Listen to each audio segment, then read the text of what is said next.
Hey guys, Jeff Francoeur here. Thanks for listening to our content, and please like and subscribe.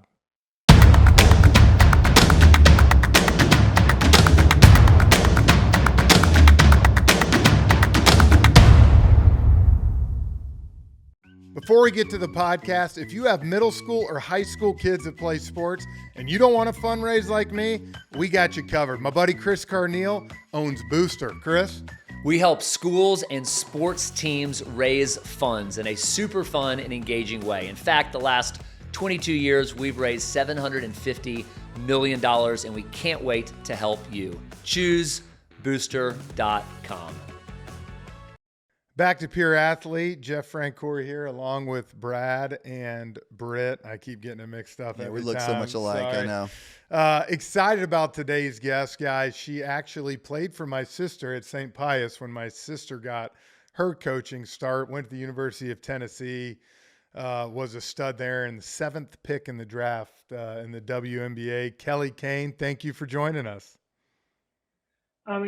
Thank you guys for having me. The list of athletes you guys have already interviewed, I'm like, I don't know if I can compete with that. Oh, yeah. But thanks for considering me, guys. We're excited to have you. Excited. So I grew up watching Kelley. I think I was just in the big leagues when she was at St. Pius. And so I'd always go back and she'd see me. I'd be yelling at the refs all game, and my sister would have to tell me to go down to the other end. And I got into it, man. But was your sister like the head coach? She was the assistant coach before. Yeah, we're going to get into this, but they were pretty prolific. Oh, they were unbelievable. They won had a few rolling games there, but we were okay. Yeah, I would say so. But before we get into it, kind of give us a little bit of what you're doing these days after your career ended. All right. So last year, I actually just retired from playing basketball professionally overseas. I actually tore my Achilles. So I felt like that was God's way of like, okay, you need to sit down and do something else. So last year, about August, I actually started being assistant coach at Holy Innocents High School there in Atlanta. And never thought I would be a coach, especially not at the high school level. That was just something that I just knew at a younger age when I was in college. I was like, I never want to do this. I never want to do this. And then, like, look at me now. So I recently moved to Knoxville a couple of months back, and now I'm assistant coach at Webb School of Knoxville. And we actually have our first season, like we have our season opener tomorrow. So we have one more practice tonight. I'm going to go there after I finish talking with you guys so we can finish preparing and hopefully win tomorrow. Oh, that is awesome. Well, thanks for spending time with us, and you're not gonna get in trouble for being late to practice or anything like this. I think my head coach will understand. just tell your coach that you're with Pure Athlete. I'm sure that'll be a great excuse. We're so well known. You know what? Will. Before we get into youth sports, I just kind of came to me. Now you think back to your days at St. Pius, which y'all were a powerhouse in Atlanta. State championship after state championship. But what's the difference, with high school basketball today compared to when you were at Pius? Well, I think it's like more prolific in a way that people are really getting into it now. Not like they weren't back then, but because of the power of like social media and just media in general. Yeah. Everybody's always looking for like the next best athlete in high school.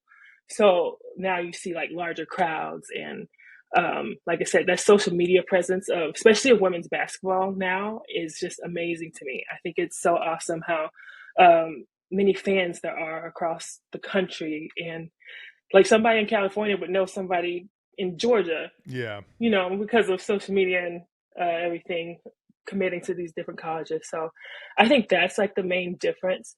But also like the new wave of coaching that you have to do, because the youth are different now. Yeah. Really? A little bit. Just a little bit different now than when I was young. And then and so it's just like you have to approach it at a different way, because I'm used to a lot of yelling. I'm not saying that Coach Dunn or Heather did a lot of that, but when they did, we knew what the deal was. We knew we were in trouble. We had to, change our pace and keep going. But nowadays you can't necessarily yell at each one. You literally have to figure out how to coach each individual player. And I think it's a little harder, but it's so rewarding once you can figure that out. And once you see light bulbs come on in these different athletes, these young athletes, I think it's so rewarding. And I see why people teach and I see why people coach. And now that I'm in it, I'm finding so much joy out of just getting to know the players as people instead of as athletes of what they can do for me. I literally try to focus on building a relationship, because once they trust me, then they'll, when I get on them, they'll understand it's coming from a loving place and not from an angry place. Yep. So Kelley, that resonates, because we had Jay Billis on, and he talked about Coach K, and we've had other people talk about great coaches, and they all say the same thing, that if they trust their coach, if the coach builds trust, then they can light them up from time to time if they know that they have their best interests at heart. So that's really cool, and your girls are lucky to have you who understands that. Thank you. Kelley, take us to. So you grew up in Stone Mountain, Georgia? Is that if I understand right? So I was born in Stone Mountain, Georgia. I went to a little elementary school called Shadow Rock Elementary School that was in Lithonia, which is right next to Stone Mountain. And about when it was time for me to go to middle school, I actually ended up going to Chamblee Middle School, which is North Atlanta-ish. And so we moved from Stone Mountain to North Atlanta. And I literally lived between Chamblee High School and Marist, right in the middle, and didn't go to either one of them. My mom was, and the funny thing is, my mom was adamant about me going to St. Pius. And I promised my dad didn't want me to go. I didn't want to go.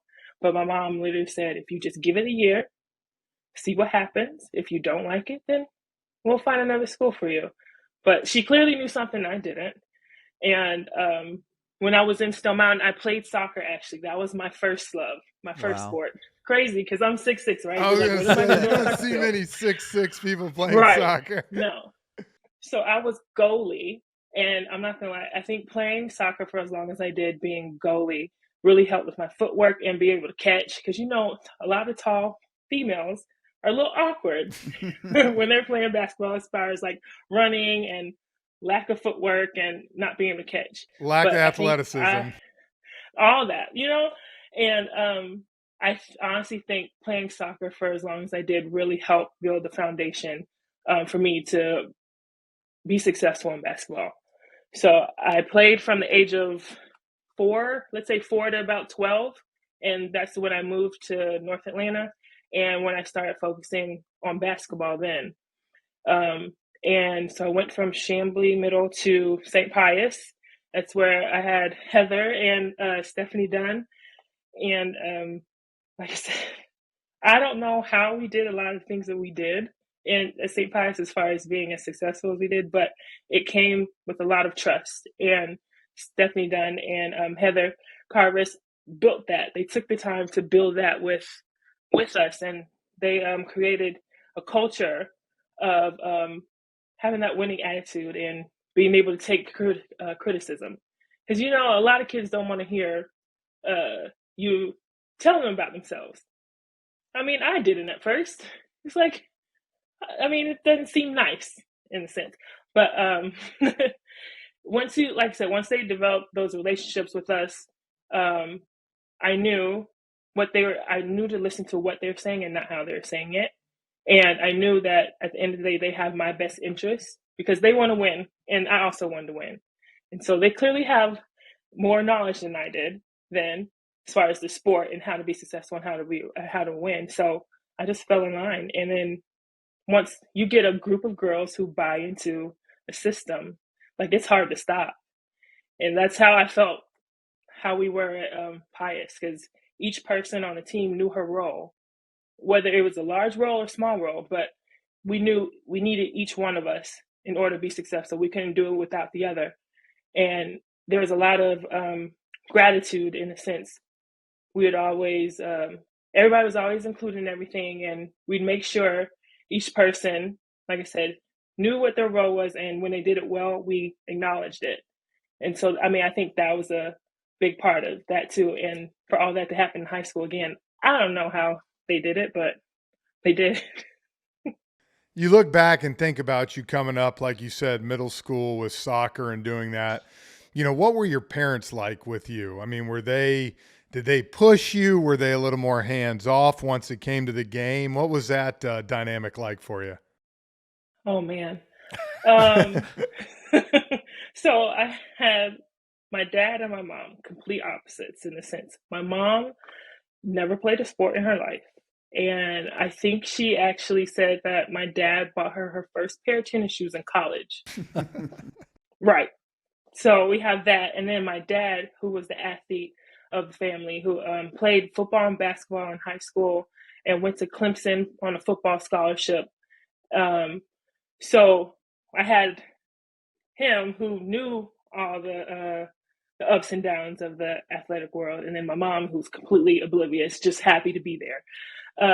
So when I started really getting into, so my dad actually coached me in basketball at a young age, probably like church league. I didn't really count it, but like I kind of played here and there, but my main focus then was soccer.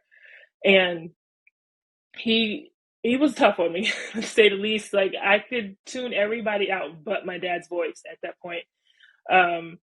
But he's one that really introduced me, along with my brothers, into basketball and just sports in general, and really cultivated our love for the sport. And when I got into like middle school, like AAU, I guess you could call it, AAU, we weren't really in that league at the time. It was something like YBOA. I don't remember all the letters, but yeah, my dad was really tough on me, to say the least. And it was hard because it's like, I hear you, Dad, and I understand you want me to be successful too, but this is my coach's team. And it's like you're telling me one thing to do and my coach is telling me another thing to do. And for a young girl in middle school, it's so confusing. Like, I want to be respectful of everybody, but who do I listen to? Wow. So, yeah. Yeah. At a young age also, I somehow came up with, I set my dad down and was like, Dad, you can either be my coach or my dad, but I can't have both from you. Like I said, this is in middle school. I don't know where I got the wherewithal to say something like Wow. that. But I figured that out early, that it's like, I really want you just there to support me and to like love me and everything. But at the end of the day, whoever's team this is, I have to listen to them because this is theirs. So going through high school, he backed off a little bit, but again, I could pick his voice out of the crowd. No matter how many people were there, no matter how loud the gym was, I literally could tune everybody out, but his voice would still like seep through. And like I said, my mom was just there. She would literally bring cupcakes to every game, after every game. She was the cupcake lady. I think when I graduated, Stephanie Dunn gave my mom an award that said to Kelley Cain, the head of like the cupcake ministry here at St. Pius. It was just something that kept it light. Even when we lose games, it's just something that would help reel us back into, okay, it's just a game. And now life goes on. So like I said, I had two ends of the spectrum when I was young. So Kelley, you said something that I think resonates with a lot of parents, and you're coaching now, and I'm sure you hear some parents yelling from the stands in the games that you're coaching. What does that do to a kid? Does that help them? Does that help them play better? I mean, your dad obviously loves you like crazy, wants the best for you, but was that helpful to you when you're out on the court? No. Yeah, exactly. No, because like I said, we have a game plan, right? I mean, our coaches spend enough time scouting and, giving us scouting reports, and this is what we're going to do. Whether I like it or not, this is the decision that the coaches made, and I have to do it. I have to execute it, And So when it's like you hear parents' voices from the stands, they're yelling something that's completely opposite of what we said our game plan is going to do. And I can understand, again, from a child's perspective, how conflicting that is. And it's hard because it's like, okay, well, my dad says I'm supposed to do this. Of course, you're supposed to obey your dad. I mean, listen to your dad. You're like your parent. However, during this time, during these 40 minutes, 36 minutes, whatever, this is where you have to, all right, we got to learn to tune some of this stuff out and follow the game plan. Again, whether we like it or not, that's just how that's how the chips fall.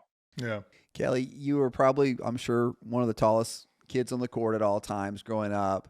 Did you feel more pressure because of that? I mean, did you feel like the expectations for you were higher than most? I mean, did you enjoy that focal point? Or did you enjoy being the focal point? I mean, or did you feel more pressure? I can answer that. Heck yeah. My sister told me about her and said, you got to come check out this stud we got. So I wasn't driving 45 minutes to not see anybody. Let her answer the question. Sorry. So, did you enjoy that, or did you feel more pressure, or what?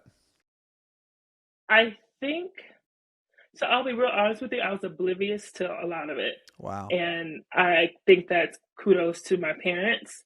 And that's also a testament to social media not existing back then. I think that plays a huge role in everything. I literally just knew I loved playing basketball and I wanted to be successful at it. I wanted to do whatever it took for my team and my coaches, and in turn myself, whatever it took for us to be to win. And whether that's scoring 20 points every night, then that's what it is. If it came down to me just being able to rebound and play defense, then that's what I wanted to do. But I don't think I really felt that type of pressure. Like I've always been tall, like literally my whole life I've been taller than everybody my age. And I know my parents were very intentional about trying to make me feel, I guess, as normal as possible. And I feel like they did a good job because I didn't hear a lot of the noise, or I didn't buy into a lot of the hype. I just wanted to go out there and do what I love to do. You talk me through now. So you're in high school. Obviously, y'all won state championship after state championship, but ultimately the recruiting process and how you ended up at Tennessee. Can you walk us through that, your junior and senior year? Oh man, that recruiting process, I'd say, is crazy. It's probably nothing like it is today, but that's for the pressure to choose a school again at that age was crazy. Again, my parents were very integral in the part of making sure I had all the information I need to make the best decision for myself.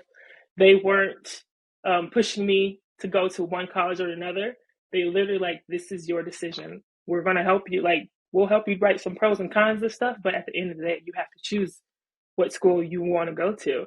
And I remember my mom and dad telling me not to choose a school based off a coach, because coaches leave, right? And that was always in the back of my head. And so then I thought I wanted to major something in business because my dad was a businessman, and my brothers were doing. I think one brother majored in math, and the other brother majored in industrial engineering, but they both ended up getting their masters in the MBAs. So I knew I wanted to I was like, I'll just go into business. I don't know. And at the time, Tennessee had a great, well, not at the time, they still do. They have a great business school. So I had my top 5, and I think my top 5 were Tennessee, Duke, LSU, Georgia, and I think the last one was Vandy. I'm not sure. So clearly I liked something about the SEC. Don't know what it was, but clearly I had a thing for the SEC. So I remember, I think at the end of my junior year, maybe that summer, I narrowed it down to 3. And that ended up being Tennessee, Duke, and LSU. And I ended up going on those 3 visits. And it was just something about Tennessee that really stuck out to me. It's not like it was anything special in the visit. I always tell everybody it was nothing special. They weren't, Pat wasn't hyping me up, just tell me what I wanted to hear. She was very straightforward and honest with me, and I really appreciate that.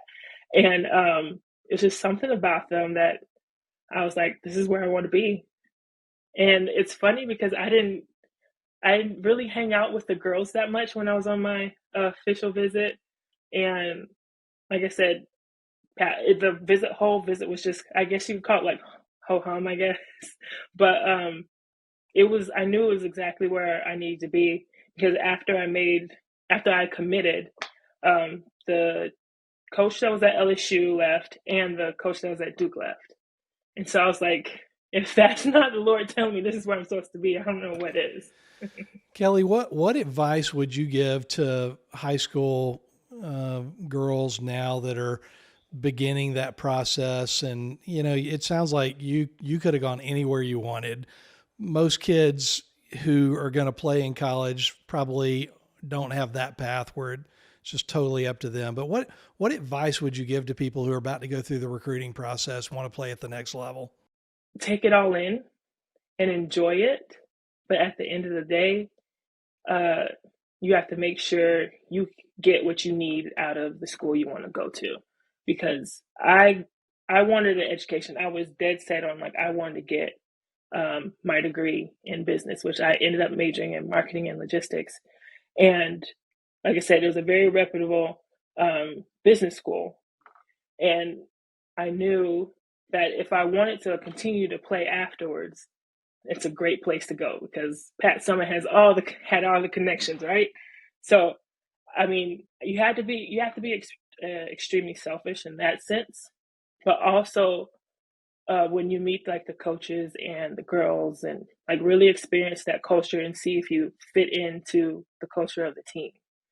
Because you could be like the greatest player, but if you go to the wrong system or you go to the wrong school or culture, you won't be successful. So you have to find what fits for you, and know that it takes a lot of hard work.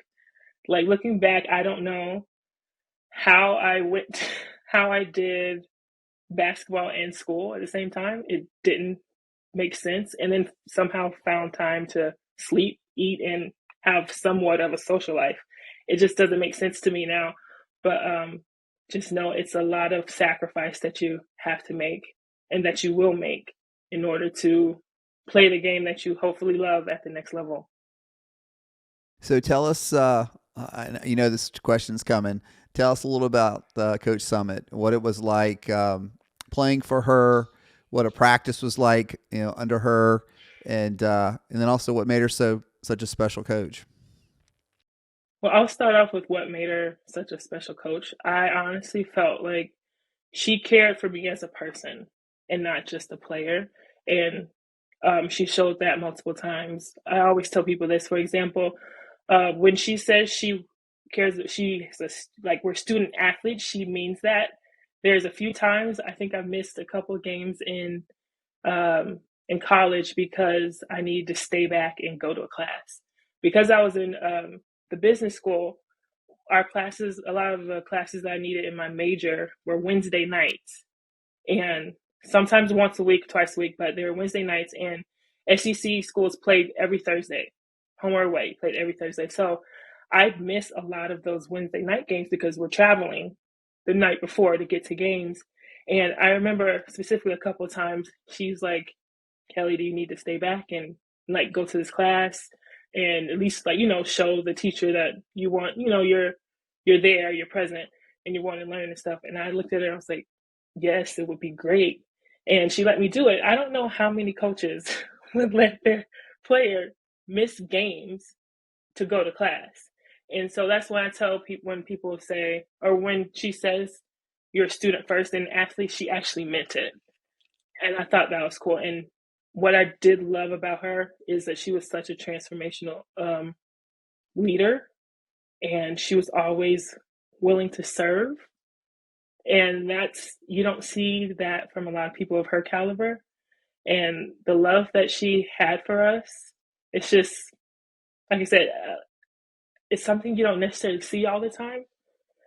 And she was very great with, she's very great with names. I'll say that, because she remembered my grandmother's name. she met my grandmother maybe once or twice, but you remember my grandmother and you have the wherewithal to ask me about her every now and then. I'm just like, okay, that's awesome. And but on the other note, she did expect a lot out of us, and our practices were intense to say the least. Sometimes we go for about 2.5 to 3 hours, and I was like, "Okay, coach, man, I gotta go to class." Like, I understand we have a lot to do, but she knew how to press our buttons in a good way to get the result that she needed, and it's just the whole culture of that Lady Vol culture that she created is she created a sisterhood and she made you want to play for your teammate. So that whole we not me thing is what we embodied. And we went out there every practice, every game, willing to have our teammates or our sisters back. And in order to do that, we just I don't know. She was just something else. It's hard to kind of explain because when you get that piercing blue stare from her, it like sends chills down your body. You're like, oh God, what do I do now? What are we doing? But behind that also is a very loving and caring person who really developed her players into young women. So This is your second year now coaching, and as you see yourself coaching now, are there some traits that you see not just from her, but other coaches that you've kind of taken over now? well, I see in me coaching now, I revert back to college and I'm like, oh, okay, I see why she yelled at us for that because, woof, it was bad. Or I see why she would harp on doing the little things and doing the little things right. Because a lot of those little things, especially in the game of basketball, they add up to wins and losses. So little things like rebounding or diving after loose balls, making free throws or getting deflections, stuff like that. They really, really can add up and make or break a team for as far as like wins and losses. But some things I probably take from her, punctuality. I learned that if you're on time, you're late. So if you're early, you're on time type thing. And that's been ingrained in me ever since. I still get like antsy, like I'm about to get on the baseline and run if I'm late. And I'm like, I'm done with all that. But little stuff like that, I harp on that with my girls about punctuality and how that shows a lot about your character. And I try to teach my girls to use their voice. So whenever like something's wrong or they need something or they might miss a practice or something, I'm like, okay, I hear you're telling me that's fine, but you also need to tell your head coach. And I'm like, I promise he's a great guy. He's really sweet and he's understanding, but you have to be able to speak for yourself. And I think that's very important with young women today is being able to speak up for yourself and to speak for yourself. So those are the type of things I try to teach my girls. Kelley, I'm just curious. We talk a lot about the fact that everybody's sports career ends somewhere, and sometime you've just finished. You played at the highest level. For most kids, it's going to end before college, but we think there's a lot of great stuff. No matter when your career ends, a lot of great stuff to take away from playing sports. Do you feel that way? And what other than you made some money later in life, but what do you take away from your youth sports experience? What I take away from my youth sports experience is like all the relationships that I've gotten to build, all the people I've gotten to meet. It's so awesome seeing people like 10, 15 years later and like you still remember them and then you can go back and really bring up those memories of us playing or playing against each other. That part and work ethic. Work ethic is something it's like you don't know you have it until like you're forced to have it for the most part, especially in sports. That's when you find out if you really love what you do or you're just doing it just to do it. That's one thing that really transfers over into like this next part of my life. Because I mean, sometimes I get to a point where like I'm a perfectionist as far as how I want to get things done, and I have to realize, okay, it's not going to happen that way. But I just work ethic at the end of the day. Finishing up here with former WNBA star Kelley Cain. Kelley, we got two more questions for you, and we'll let you go. I know you got to coach and got to get your team ready for a game. But I think the first one for me is there's a lot of young girls, young women in high school watching this. What's your advice to them about just your journey and about how to make the most of your high school experience?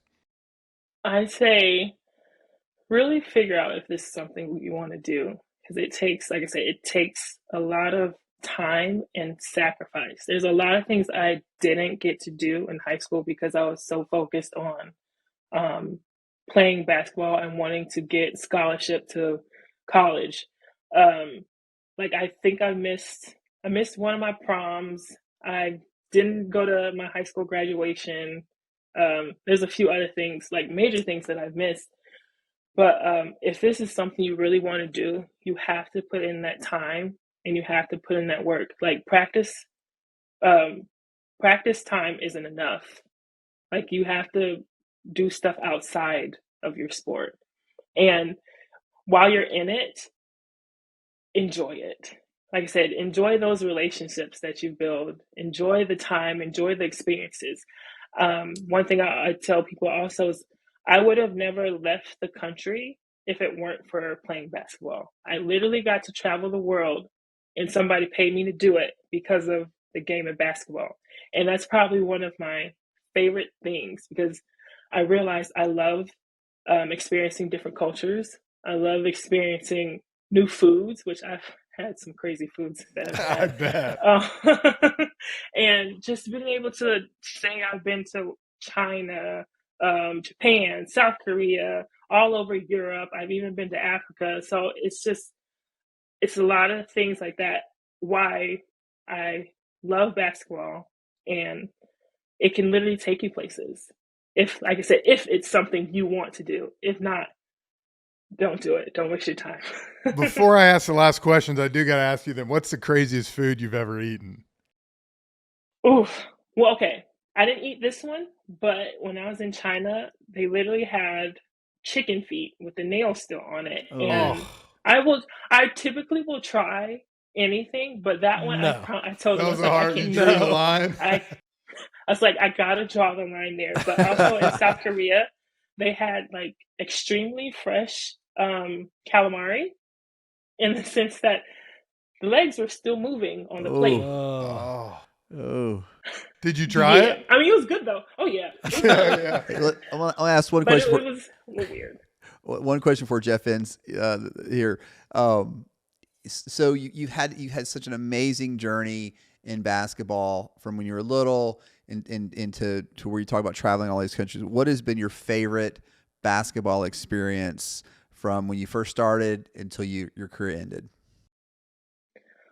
Oh man, there've been so many. I would say because I've played in the WNBA, I got the chance to be a part of the NBA Cares program, and that's where it took me to Rwanda for a week and then Johannesburg, South Africa for a week.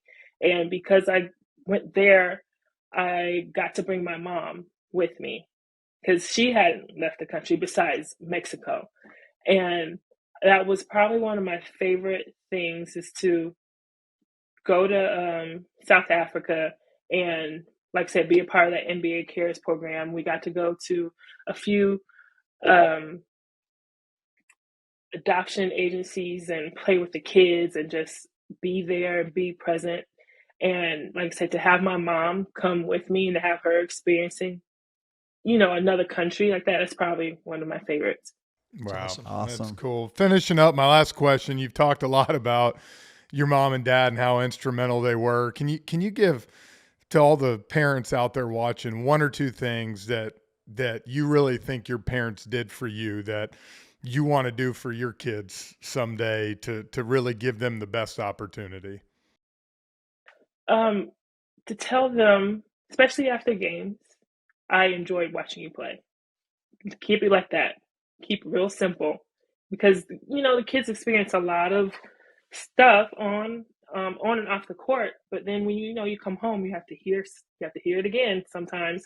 But if you lead with "I enjoy watching you play" every time, it will mean the world to them, because I know genuinely my parents loved watching me play. Even if my mom didn't know what was going on, she loved being there.